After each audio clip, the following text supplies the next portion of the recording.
All right, guys, we are going to be reacting to Deutschland by Rammstein Analysis. I think this is from the channel the 3 hours. I think it is. Some of you guys were saying that, hey man, I think was one dude said react to this analysis. If you want to get more details about the video, we're gonna do that. See if we can get some inside baseball of the song in itself. I'm not gonna just say too much, guys. Make sure you guys subscribe. We're heading to 10,000 subscribers. If you do, I'm gonna really appreciate it. Let's jump in. Hey, best arrows in the game here, coming in with some media analysis about a very controversial piece of media that was released by one of Germany's most successful cultural exports a couple of months ago. Of course, I'm talking about the band which single-handedly taught the world the German words "Du hast," Rammstein. In the wake of the band releasing a snippet of their music video for the song Deutschland, or Germany, there has been quite a lot of condemnation hurled in that direction. An Israeli ambassador calling it shameful and demanding immediate removal. Former head of Germany's Jewish council said the band was exploiting the suffering and murder of millions for entertainment purposes, and the government's commissioner for anti-Semitism said the band had crossed the red line. Despite that, the song immediately became a #1 hit, and its music video is close to 80 million clicks on YouTube. Wow. So let's talk about it, and maybe we can make sense of it all as we go through the video and decipher what's shown, what it might mean, and at the end, we'll talk about if this reaction is warranted. But please, while you're watching this, keep in mind that everything I say in this video is completely right, uncontroversial, and not up for argument. Bam. The video opens showing Roman soldiers walking through a forest with the title card reading Germania Magna, which was the Roman term for the region in north-central Europe and home of the Germanic tribes. We see the soldiers walking up to a tree which has several bodies hanging from its branches and encountering a black woman cutting off the head of another Roman soldier. At first, I thought this scene was a depiction of the Battle of Teutoburg Forest. When the Romans sought to bring the regions that will later become Germany under their control, they suffered a disastrous blow at the hands of Arminius, who was taken from his tribe as a little boy, received Roman military training, but later returned to Germania Magna, uniting previously hostile Germanic tribes against the Romans. Obviously, an immensely important point in German history, there are a bunch of memorials dedicated to Arminius, and this historical moment is often seen as the birth of the German people. Besides the thick forest, another indicator that this scene is referencing this battle are the Roman soldiers hanging from the trees, because legend has it that after the battle, a Roman was hung from or nailed to every tree in the Teutoburg forest. And while this battle might be an influence, the year 16 AD doesn't quite fit, so it might also show the campaigns of Germanicus, who sought to bring the region under Rome's control from 14 AD to 16 AD. But since these campaigns also failed, the takeaway pretty much remains the same, namely the uprising of the Germanic people against the Romans. The black woman the Roman soldiers encounter is not supposed to represent a literal person in the context of the video, but is supposed to serve as the personification of Germany itself. She takes on the role of Germania, which has been the stand-in for Germany for hundreds of years.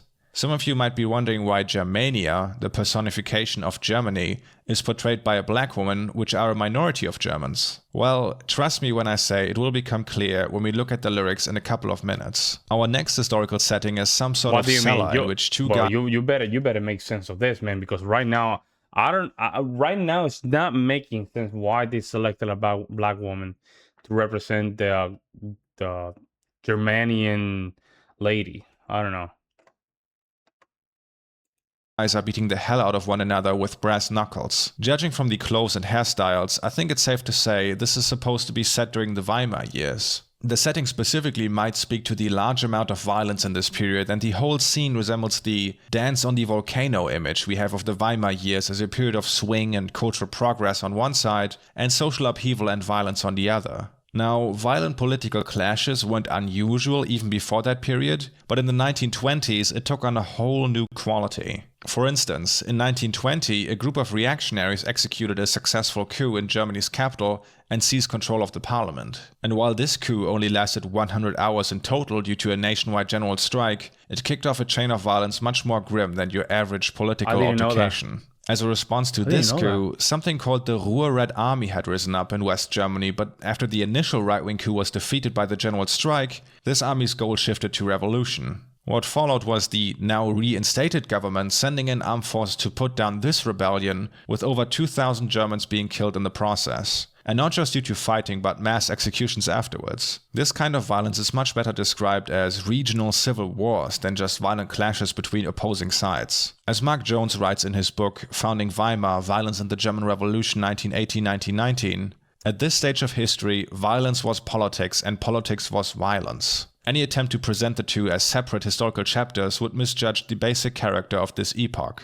The violent clashes defining Germany's interwar period, especially early on, didn't just involve fists or milkshakes. It involved machine guns, it involved artillery, and mass executions. Wow. In fact, the first bomb dropped onto Berlin wasn't dropped by the Allies in World War II, but during the Berlin March fights in 1919 by government forces fighting revolutionaries. This scene communicates a level of political violence that would very much shape Germany's way forward.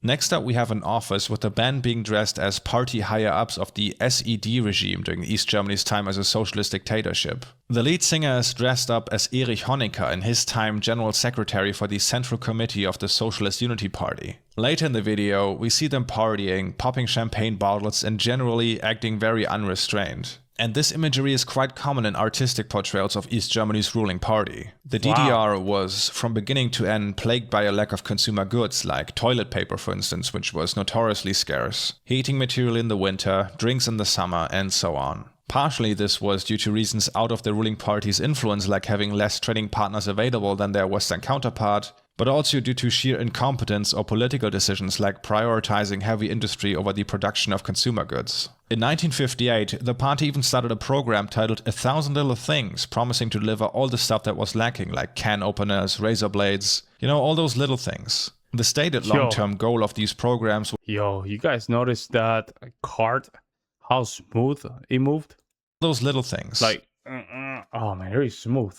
The stated long-term goal of these programs was to raise living standards to a level that would eventually exceed living standards in Western Germany. While this goal specifically was never met, there were ways to get around the problem of lacking consumer goods. One of these ways was to rise through the ranks of the ruling party, which came with a lot of benefits like a greater variety of food being available to you, or skipping ahead in waiting lists to get a car. Portraying the ruling party of the DDR in this way is often used to show the hypocrisy of a leadership chastising the West for perpetuating an unjust class system, while at the same time disregarding the notion of equality when it came to themselves. The members of the band all grew up in East Germany and lived under this regime, so that might explain why they look like East Germany Germans. Or East Germans. They look like East Germans. I don't know how to explain it, but when I saw them, I'm like, these people are from the East Germany. It's from East Germany. I can tell. I don't know what things I can. Maybe it's the obscurity. That might be the reason why. Not only included this imagery in their video, but also include this set of lyrics in the song. You have cried a lot, separated in mind, united in heart. Most likely a reference to Germany's forceful separation and the suffering connected to it. Lots of people couldn't see their family members anymore or were murdered attempting to flee the East. In their song Radio from the same album, they are even more explicit in their critique of the DDR, and the song revolves around censorship and escaping a largely closed-off society via the radio, with which you were able to catch signals from the West. And while we're on the topic of East Germany, there's a shot later in the video showing riot police sitting on a tank in front of a giant Karl Marx head. And in case you don't know, this head exists in real life in the city of Chemnitz, formerly known as Karl Marx City. What the tank and the riot police are supposed to reference in combination with this monument is open to interpretation, but one possible event might be the East German Uprising of 1953. As a response to a race in work quotas, which basically means more work for the same salary, construction workers went on a strike not only demanding to drop the quotas, but broad democratization and political freedoms. As more and more workers joined the protests, the government decided to deal with these demands by violently suppressing the uprising, turning to the Soviet Union for military aid. Soviet tanks were deployed, military and police opened fire on protesters, and dozens were killed. Next up, we have the band being led through a prison while receiving physical abuse and money raining down from the ceiling. And while the scene takes place in a former DDR prison, the clothes of the inmates and Germania being dressed in what seems like a parade uniform of the Garde Dragoner regiment alludes to the early Weimar years again. Up until 1923, incarceration and the treatment you received in the criminal justice system were supposed to serve deterrence. Under the new social democratic government, this changed and physical abuse as well as confinement in a darkened cell were abolished. The concept of resocialization didn't really seep through to the actual prison guards, and the abuse of inmates continued throughout the Weimar years. 1923 was also the year of the hyperinflation, which might be referenced by all this cash raining down. Good point. Inflation was Yeah, that already was a good quite point. rampant in the German. Yeah, because back then, during the 1920, the hyperinflation was crazy. I mean, if you have a cart with a lot of money and you wanted to buy bread, by the time you got to that shop or chopping, or bread chopping or bakery, the money that you already have, it was not enough to even buy the bread because the inflation was so high, was increasing so high. That's supposedly what they say. I don't know how truthful that is, but that's what they used to say. An empire, since you can't really fight a world war with pocket change.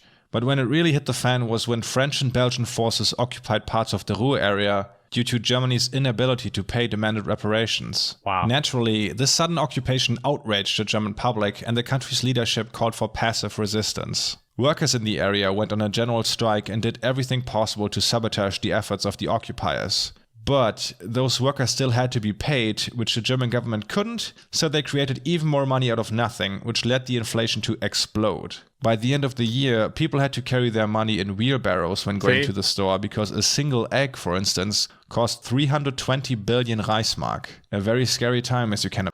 300 what? I need to. At the end of the year, people had to carry their money in wheelbarrows when going to the store because a single egg, for instance, cost 320 billion Reichsmark. Okay, let me see something. How much? I have to see how much is 320 billion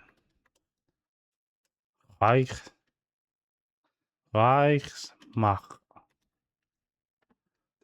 Let's see.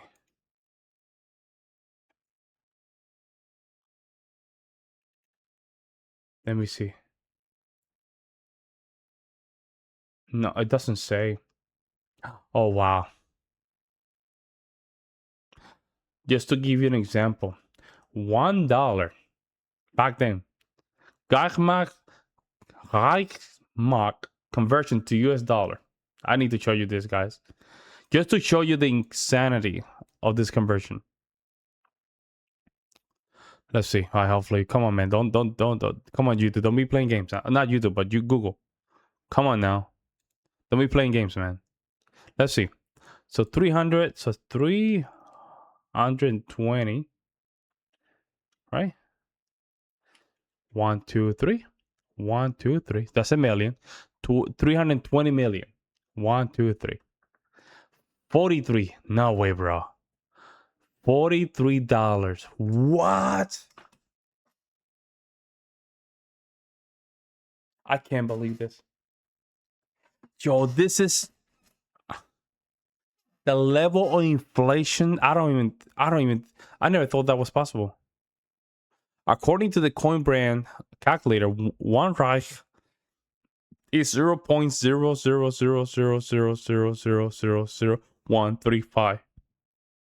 We use the currency. Oh my god. You can find all the important information about a Reichsmark right on the coin brain, including information market cap. That's crazy, bro.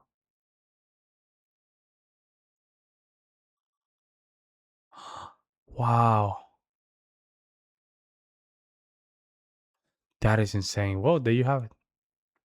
I don't know how truthful that is, but that's what we got. Damn, man.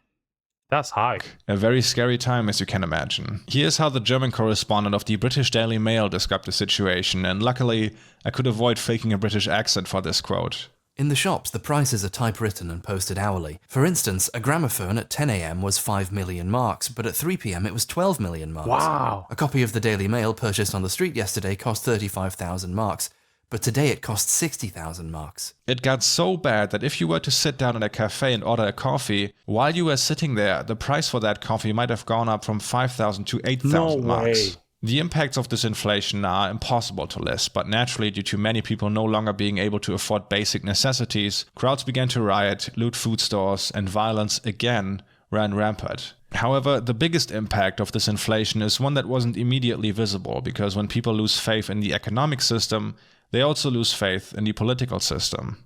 Hyperinflation became a trauma whose influence affected the behavior of Germans of all classes long afterwards. It added to the feeling in the more conservative sections of the population of a world turned upside down, first by defeat, then by revolution, and now by economics. It destroyed faith in the neutrality of law as a social regulator between debtors and creditors, rich and poor, and undermined notions of the fairness and equity that the law was supposed to maintain. It debased the language of politics already driven to hyperbolic overemphasis by the events of 1918 to 19. Wow. It lent new power to stock fantasy images of evil, not just the criminal and the gambler, but also the speculator, and fatefully, the financially manipulative Jew. In addition to that, with this economic crisis, the novelty of this is some inside baseball, guys.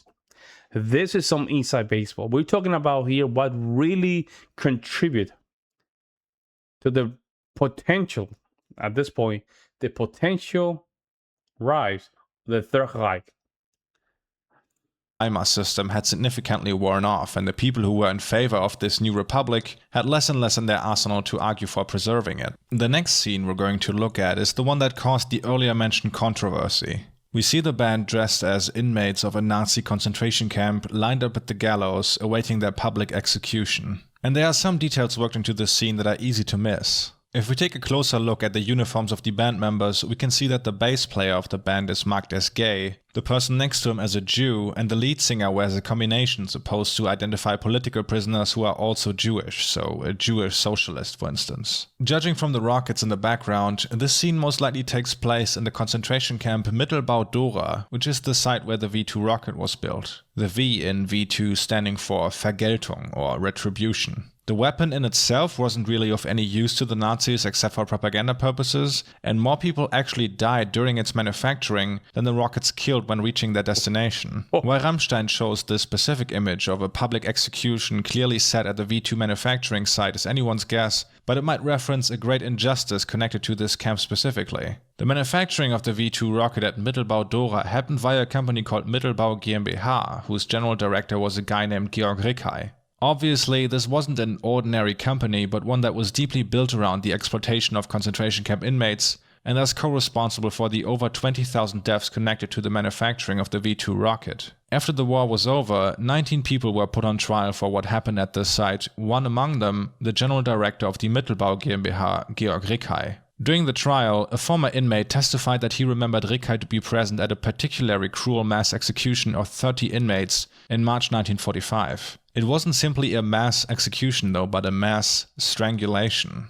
Rickhey denied this and also any involvement in implementing the cruel and inhumane work practices at the site, something uncovered documents will later prove to be a lie. Wow. He ended up being acquitted without an explanation given and, well, go back to where he was living before the trial, which happened to be the United States. He was one of many German engineers, technicians and scientists brought to the US in something called Operation Paperclip. Here you can see former NSDAP and SS member Kurt Debus, who became the first director of NASA, sitting between John F. Kennedy and Lyndon B. Johnson. I'd love to tell you that later in his life Georg Rickhey faced justice for his involvement in the death of thousands, but sadly nobody knows what happened to him after returning to the US. Probably took on a new identity and, Yeah, I lived was his about life. to say he probably took into a new identity and nobody could have just followed him. That's probably what happened.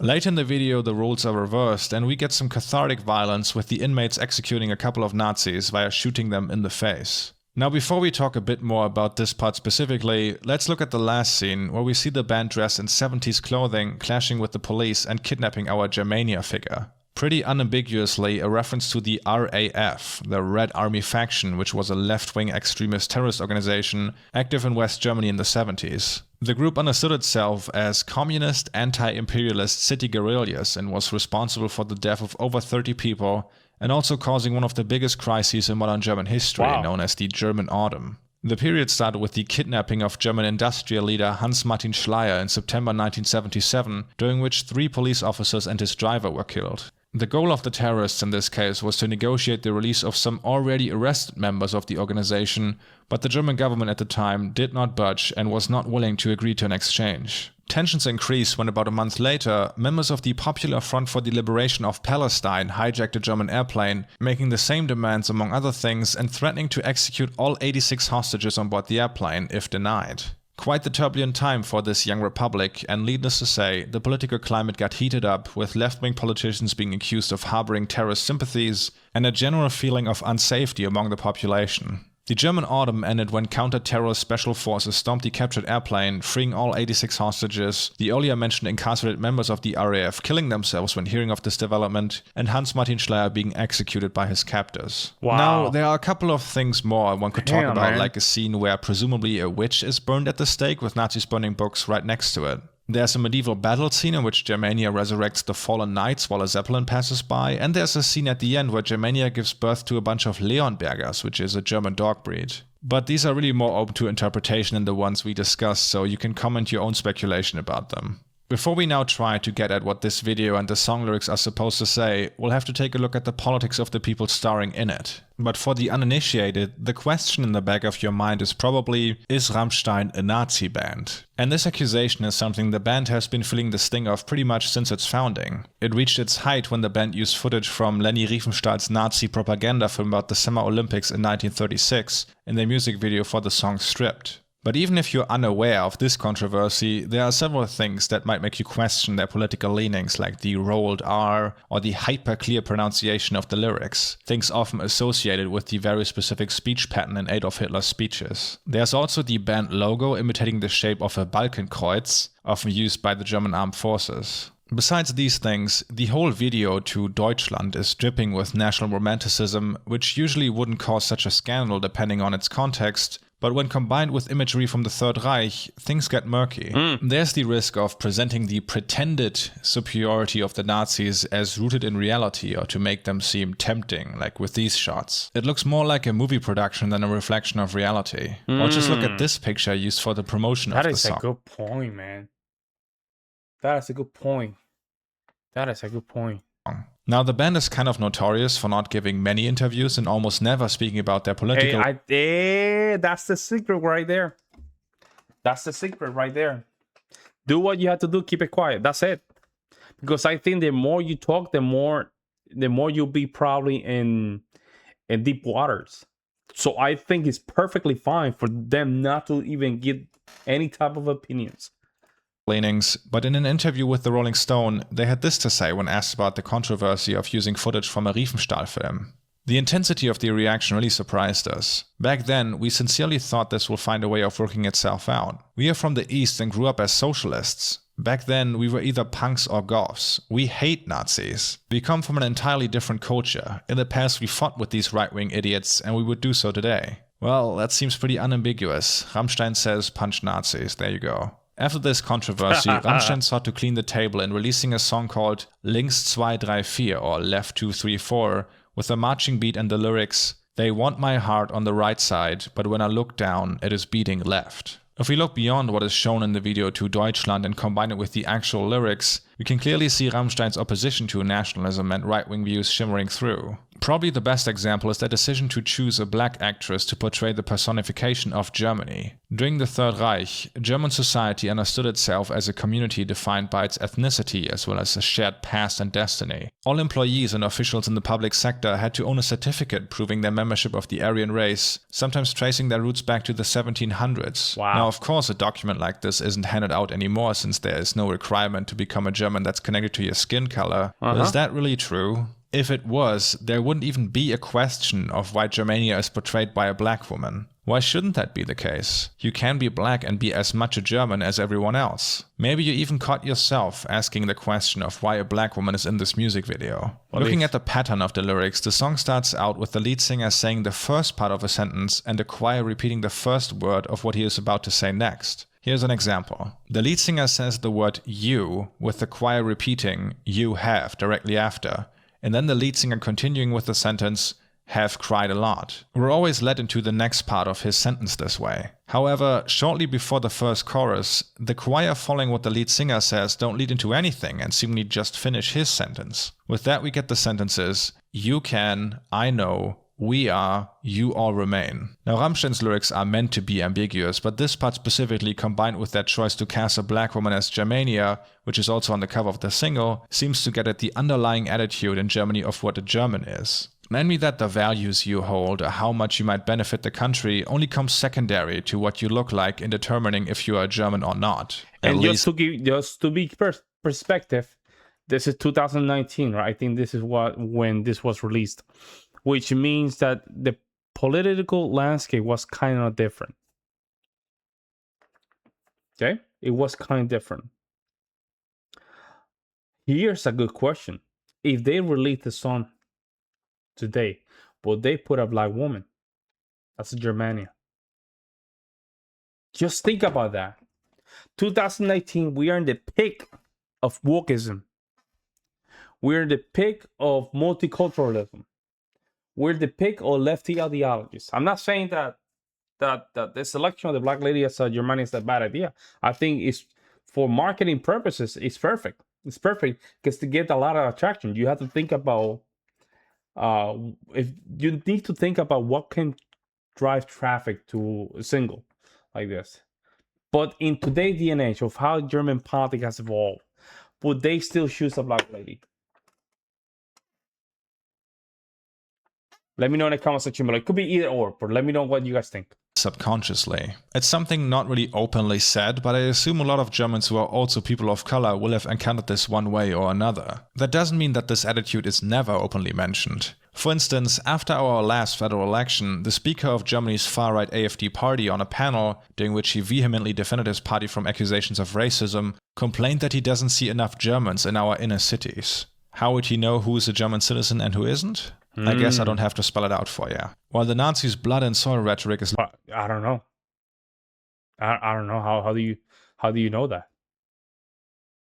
What is German? What? That's a good question. Hey, listen.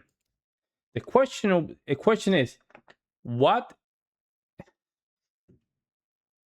is a German today? That's a question that you can ask. Or that can be a question that really has a wrong premise. The premise of you don't need to be ethnically German to be German, right? This is one. The second one is, are you accepting the new terms of what a German is? Are you going to be accepting the terms of what a German is? That's the second question. Let me know what you guys think. Long gone, and Germany on the whole is sensitive to exclusionary language, blind spots like judging someone by their skin color are ever present here as well as in other European countries. And by the way, the German government still accepts the Aria-Nachweis as an official document to prove German nationality, which is kind of messed up. The risk of making the Nazis... Yeah, that's kind of interesting. Why would they do that? That's interesting. ...seem tempting with these earlier mentioned shots is also undercut by casting a person who the Nazis would have intense disdain for. In a different part of the song, we see the band distancing themselves from nationalism in a manner that is pretty cut and dry compared to their other work. Germany, your love, is a curse and a blessing. Germany, my love, I cannot give you.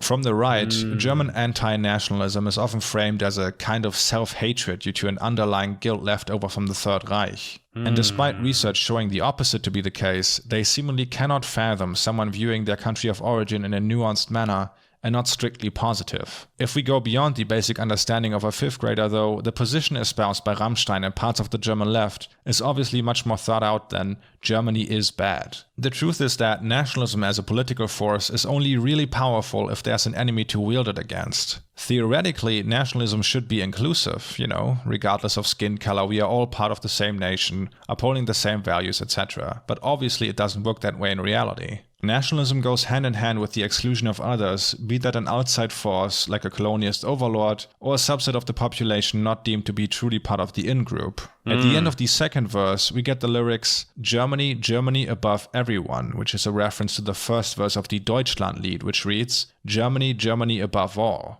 Now again, in intention, these lyrics are not meant to show superiority over others. It was written back when the German state didn't exist yet, and this line was supposed to express the long-existing desire for a German nation-state. A translation more faithful to its intent would be realizing Germany as an idea is more important than anything else. It doesn't have the same ring to it, unfortunately. Rammstein changing the lyrics to Germany above everyone gets much closer to how the first verse of the Deutschland Lied ended up being understood and used. After the takeover of the Nazi regime, they scrapped the second and third verse of the Deutschland Lied, which calls for unity, justice and freedom, and only kept the first verse and combined it with the Horst Wessel-Lied, the anthem of the party. If there's anything to take from Germany's long and multifaceted history, it's that right-wing nationalist movements only ever lead their countries into misery and destruction. And of course, that's a good point. Nationalist political parties in Germany always bring Germany into misery and problems. That's what he said, right? Let me see. That's what he said. Let me see. Right-wing national Misery and destruction. Why is that? Why is that the case? Why is that the case? Because you still can use some kind of nationalism. Because nationalism and communism is not good either. We already saw it with the USSR, right? It's not good either.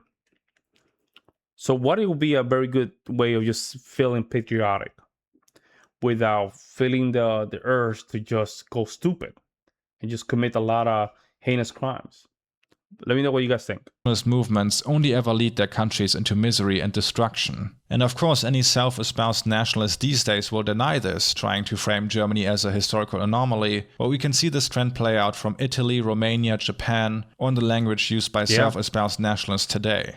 At a certain point in time, nationalism was useful since Germany was a country in which just as much religious divisions as class divisions existed. It's also something to easily overdose on, unfortunately. All that said, if this is supposedly the message of this Rammstein song, why all this controversy? What is it about this scene that caused such an outrage? Well, nothing, to be honest. This scene, as part of the video, is largely uncontroversial in the broader German media landscape, and it makes sense for it to be there, because all the quotes I read to you in the beginning were uttered before the actual release of the song. Shortly before the song came out, the band released a little snippet from the video for promotional purposes showing only the scene from the concentration camp and nothing else. It wasn't clear at this point in time that this scene was part of a broader tour through German history, which is not to say the band is beyond criticism. This thing is powerful. This thing has been replaying in my brain with the music, with the song, so many times. It's crazy. Though releasing just this part without providing further context was obviously a marketing gimmick, because the band and label behind them knew the reaction and media storm it would cause. And while Rammstein is still a successful band, they hadn't released a studio album in over 10 years, so this was an easy way to get their name out there again, which is an effective marketing strategy, I guess. But it's also a shitty and above all lazy thing to do. The band has that means they're making good money. Always played with nationalist aesthetics because in large part it's shock rock, and in Germany that's obviously what you would do. And of course the band is free to do that. This marketing trick specifically just feels very cheap while not saying anything. I think this is the part of the media analysis in which I should talk about what this piece of media means to me personally, but honestly something like national identity is never something I've thought about much. But it is without a doubt a topic much more complex in Germany than in other countries, considering how recent the Third Reich ended. What I feel like a lot of people miss regarding this discussion is that wondering about what Germany is, what values it should uphold, or even if it should exist at all, are thoughts that are older than the country itself. Germany being involved in a conversation about national identity on the regular might seem like a product of the Second World War and the atrocities committed during it, but honestly different versions of this conversation are seen all throughout Germany's history. Not only the question of if a united Germany should exist, but also how should it exist. One of the reasons the first revolution on German soil failed was because there was so much disagreement on what this new country should even be. Should it be a monarchy or a republic? Should we have a Kaiser? Should Austria be included or not? Then, a few decades later, the German nation-state is formed, but not due to a revolution from below, but by military force, with serious disagreements about if the Kaiser should be a German Kaiser or a Kaiser of Germany. A few years later, the big questions rile up the country again, like should we be a great power or a world power? Should we be part of the West or not? Then after the devastating defeat of the First World War, should we really be a republic, or isn't that something fundamentally un-German? What about all those Germans now living in lost territories? Takeover of the Third Reich, proclaiming that excluding Austria was a mistake and that they are actually Germans. On top of that, Germany's role in the world is and allegedly always has been the one of a Manichaean struggle against the Jewish race. Third Reich is defeated, Germany is split into two, with the western side accusing the East of being nothing but a Soviet satellite state, and the East accusing the West of being the fascist successor of Nazi Germany, and round it goes. As Rammstein's video shows, there are so many different facets to German history that it's impossible to make out a single national character. Being unsure about national identity and Germany's place in the world is and always has been part of this country. One thing that has proven successful in avoiding another catastrophe is being honest with Germany's missteps on the question of what Germany should be and not shying away from the disastrous consequences. As Rammstein does in their video, recalling Germany's past without leaving out the ugly parts is not only necessary for our own sake, but also for Europe, a project we share with others. That's crazy. That was good, man. Thank you. The thing about the black lady being Germania, he didn't sell me in that one. I didn't get sold, but it's true. Germany, there's a lot of Germany's always in conflicts, right? But not necessarily. See, not necessarily. Let me just go back to this, because then you have Spain. Same at that same time when the war before World War II happened, Spain was already just they're just going against each other in a civil war. So I don't think German alone. I don't think it's German alone. Then you have Russia with the Bolshevik as well. That's already in the 20th century. I mean, I don't think this is only Germany. It's the nature of a country or people to have conflict. It's the nature. The problem is that we have so many, and we have recordings and images of these atrocities that we don't want to repeat that, or we try to not repeat that. But we got to the point that we are committing as a society. What was the word that my wife just gave me? That suicidal empathy for a lot of these, because we're overcompensating with a lot. I do think that Germany has a lot of bad things. It has a lot of good things. The same with the United States. They have a lot of bad things. We have good things. The same with France. They have a lot of bad stuff and good stuff. It's just Germans, they love their country. They love their people. That's what it is. That's what it is. And Germany is one of the few countries that they can admit they made a mistake. Okay? They're one of the few countries that they can say, you know what? I think we messed up. We messed up. We make a couple mistakes. Let me know what you guys think, guys, in the comment section below. I'll see you in the next one.